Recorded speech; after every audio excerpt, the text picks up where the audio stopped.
And next here we got CJ Vergara taking on Ramazan Temirov. And Temirov, this is going to be his debut in the UFC. He is someone that is 17-2. He's a fighter that trains in Uzbekistan. He trains out of that Makhmud Muradov team. And he looks pretty solid. I mean, the guy's won 9 fights in a row.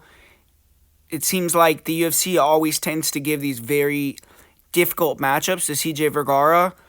But, Temirov, he's a dynamic stand-up fighter. He has big power. He's fast. He's explosive. He's sharp. He has nice kicks, good straight punches, nasty spin kicks.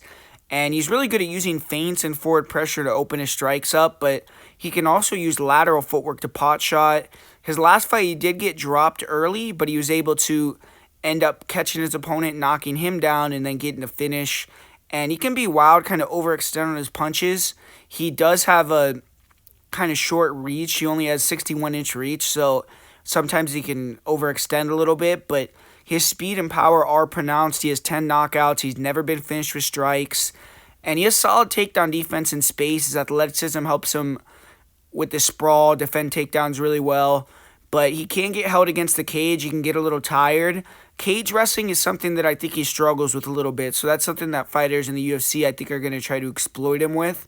And we haven't seen much grappling from Ramazan either. He has 1 submission win, 1 submission loss, and I think testing him on the ground is what a lot of fighters are going to try to do. Vergara, pressure fighter, heavy hands, kind of bad defense. I feel like if they're at range striking in this fight, he's in big trouble, but he has good boxing, and I think he's going to want to try to get that Muay Thai clinch, throw knees, throw elbows, where he's shown in the past that he's pretty solid from that position. He keeps it basic, but if you aren't ready for the pressure from Vergara, and if he could land clean, he does have some power, so he's not a horrible striker.